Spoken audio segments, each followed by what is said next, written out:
Real talk. Why do gamers hate NFTs? I keep it real. If you love playing video games, there's a high probability that you've heard about NFTs. There's also a pretty good chance that you've been told that NFTs are nothing but money laundering pyramid schemes that will destroy the planet, kill your grandpa, and fuck your wife. Now, the absolute disdain traditional gamers have against this technology feels deafening.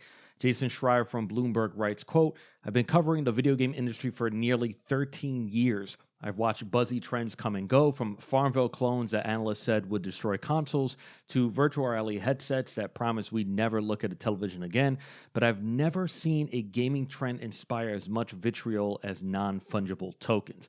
Now, I consider myself a blockchain enthusiast, optimistic about the future of this technology, but also hyper aware of the countless ways it can be misused and abused. But in this video, I wanted to address the question of why exactly do gamers hate NFTs? And I've come down to a simple conclusion. It's because they've been told to not only hate it, but to also fear it.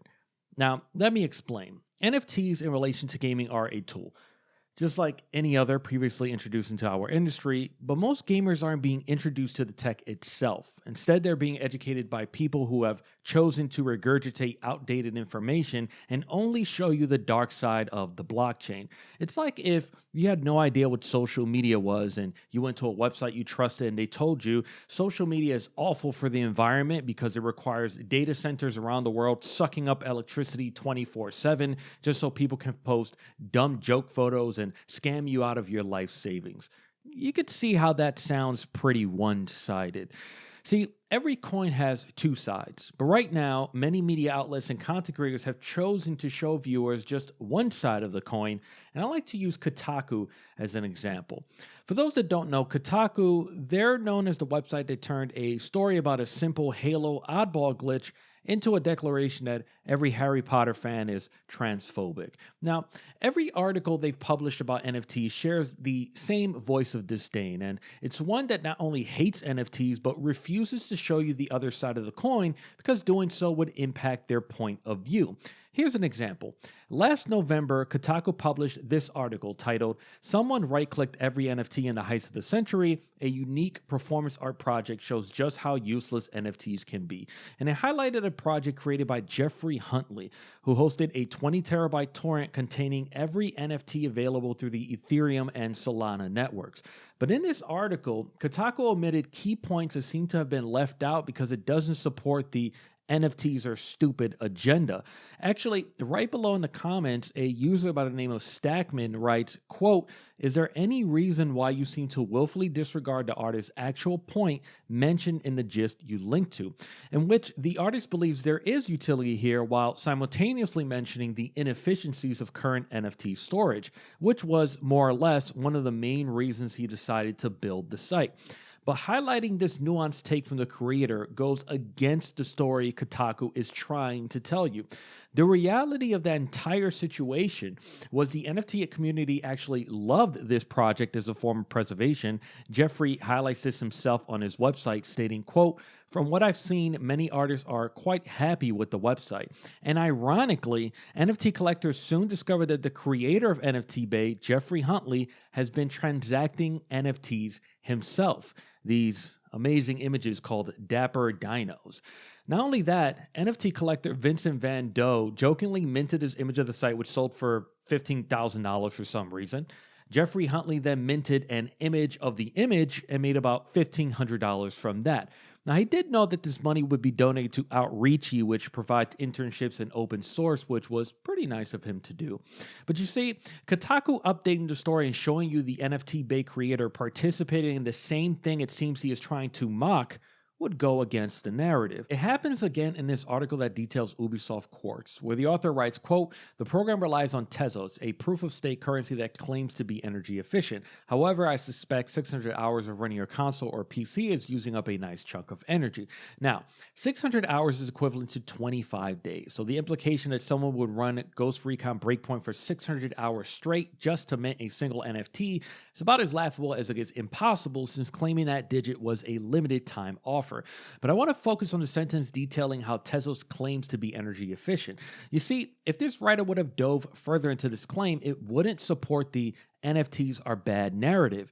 You see, if I want you to walk away from my article with the mindset that NFTs are universally bad for the environment, I wouldn't mention Tezos' energy equivalency, which is one transaction consumes about as much energy as streaming 30 seconds of video. And side note, just a funny little bit of irony. Many YouTubers have created multiple videos slamming Ubisoft Digits and criticizing its environmental impact. If I took just one of these videos, such as this 20-minute one by Yongye, and no offense to Yongye, just using this as an example, if just 75 of these 176,000 viewers watch all 20 minutes, it would equal the same amount of energy it took to claim all 6,000 Ubisoft Digits.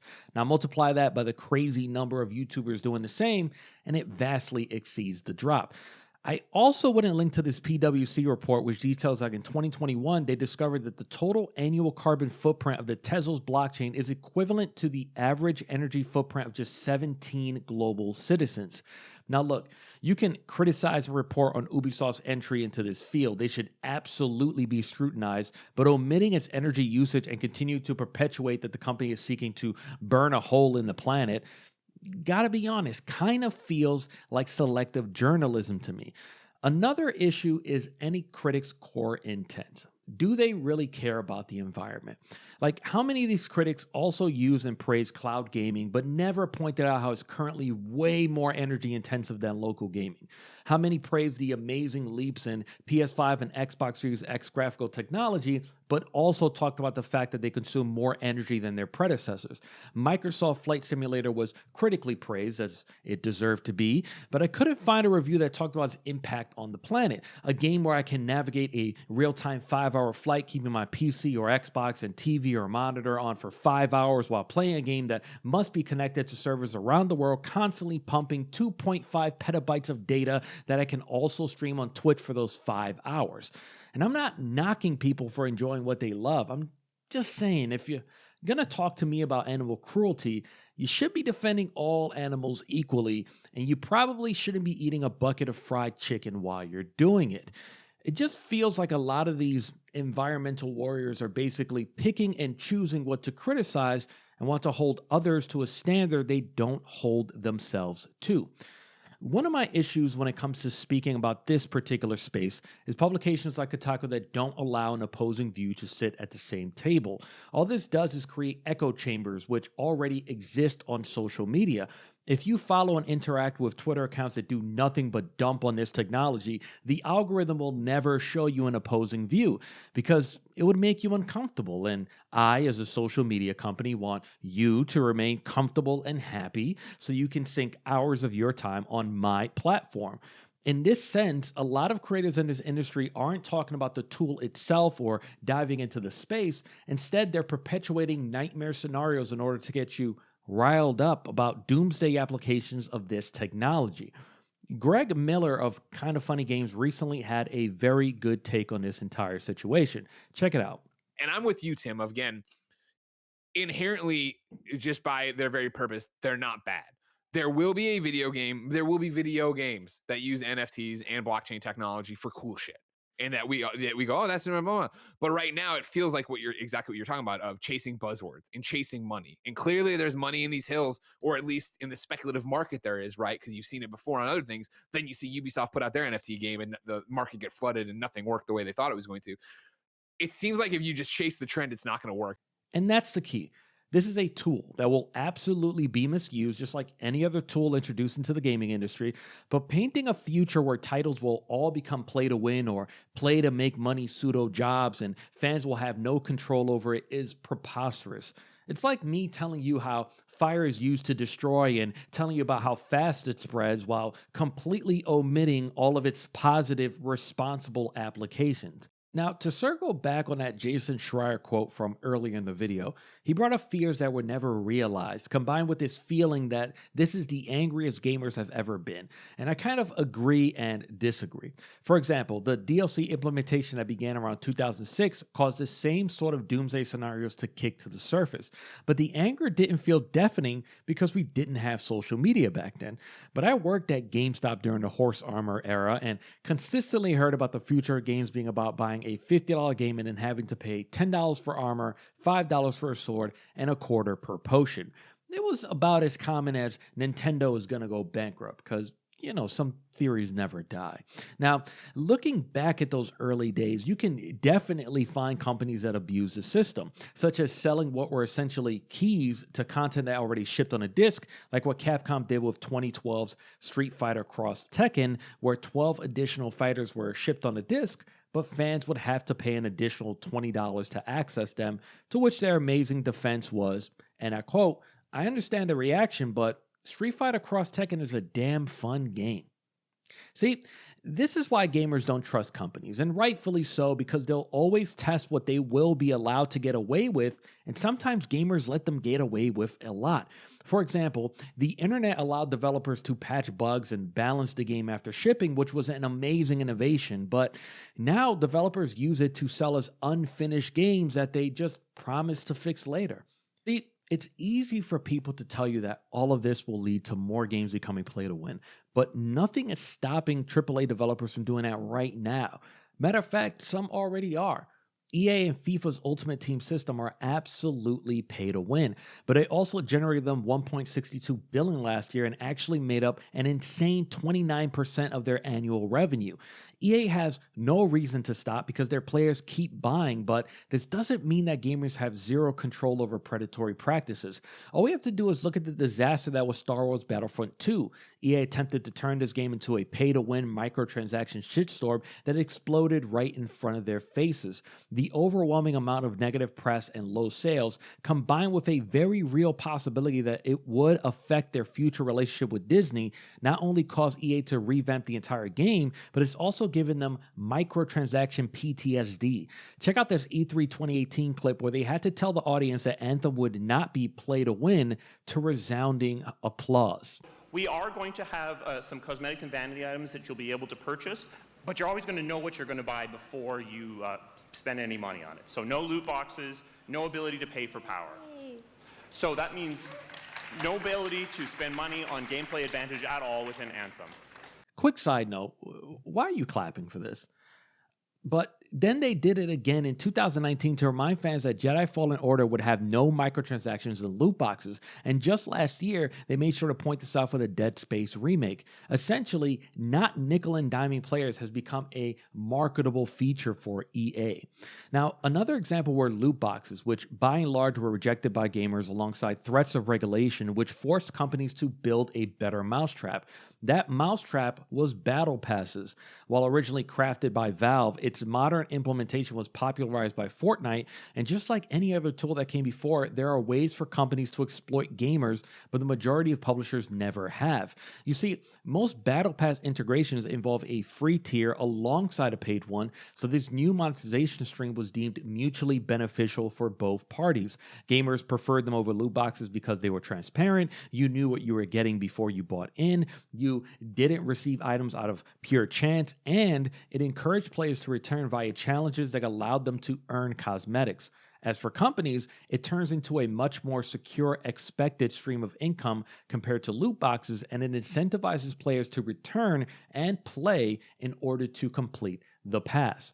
Now, I bring all this up not as a way to defend companies and say they will never misuse NFTs for pure profit plays, but more to highlight the reality of our industry. This is an and, not an or situation. It's not going to be NFT or else. This fear-mongering that every game will have a play-to-earn component, or the absolutely disgusting pay-to-play-to-earn model like Axie Infinity, which I gotta say, I genuinely hope this revenue model dies a quick yet equally painful death, because damn, I hate it so fucking much.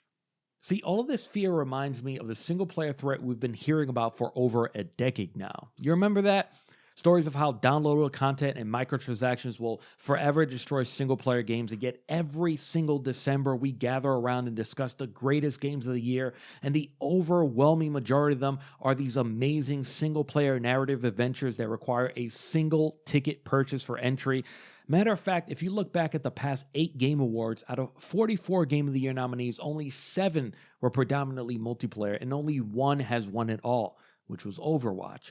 Now, I'd like to wrap this up by stating that this isn't solely the fault of media outlets or content creators, because some companies are showing their true intentions early and rightfully getting called out for it, since not a single AAA company has been able to successfully explain to gamers why the NFTs are good for them and not just good for companies. That NFT praising New Year's letter from Square Enix president Yosuke Matsuda rightfully earned every single tomato that was thrown at it, because it masked their own ill revenue creating intentions behind something gamers are apparently going to unanimously love. And it already gave us one of the best jokes of 2022, and I quote, "I realize that some people who play to have fun and who currently form the majority of players have voiced their reservations towards these new trends, and understandably so. Well, Mr. Matsuda, fuck me and the rest of the gamers out there who play games for fun." What a crazy fucking thing to do. Now, I truly believe many developers will utilize NFTs in a way that will place players at the center and create new experiences, but who the hell trusts Square Enix to do that? We all remember Marvel's Avengers, their attempt at getting that games as a service check, where they basically turned a goldmine of an entertainment property into a boring casino because they felt fans wouldn't resist being able to play as Tony Stark. The same company that straight up hustled PlayStation for that Spider-Man exclusive money just to deliver whatever the hell this thing is. No one should trust them not to fuck this up. Same with Konami selling NFTs in the laziest way possible, but it's Konami, the team that once sold save slots and turned Castlevania into a softcore porn pachinko machine, celebrating 35 years of one of the most impactful franchises in gaming history by auctioning off what looks like a captured emulator gameplay with a song in the background. Well, that's just on brand. Now, if you take one thing away from this, let it be this quote from an amazing video by Johnny Harris, which I'll link down below because it's a really interesting, well-done take on the crypto debate. For me, I'm still learning. I'm going to drink in as much information on this topic as it develops, because we're still in the early stages. And I actually don't think it's healthy that we have to make our minds up on topics that are still really, really theoretical. To me, it's a much better idea to sit back and take in the information as it comes. And eventually you'll start to develop your own opinion. You should be compelled to do so by the evidence, by the data that speaks to you, not by angry bullies in Twitter feeds. So, keep your mind open, but not so open that your brain falls out. Be careful out there. Don't take anything that you're being told at face value, because it's impossible to get the full picture from a few tweets and videos, including this one. Do your own research, because this is all moving so fast, and I myself can admit that I'm still learning, and I definitely don't have all the answers, but I'm also not planting my feet in concrete. I live by the legendary words of the great Bruce Lee. Be water, my friend. Because all of this, blockchain, crypto, NFTs, it's like a tidal wave. And it's going to be impossible to swim through it because it's not going away. You're better off staying informed, so once they're implemented, you can be better able to vote with the most powerful ballot in this industry, your hard-earned cash. Now, before I go, I also want to note that a lot of gamers out there hate NFTs because they haven't heard of any positive applications for it outside of trading pictures of cats and building pyramid schemes, or maybe they are receptive to owning their own digital content one day, but don't understand why a blockchain will be an ideal way to do it. But that's a video for another day. For now, you can check out the Camcoji podcast on your favorite platform. I'll link it down below. And seek out episode 113 titled WTF is an NFT, where I break down what NFTs are and give a couple of potential applications for them. If you like this video, let me know. If you loved it, please consider subscribing and sharing it. And as always, thank you for watching.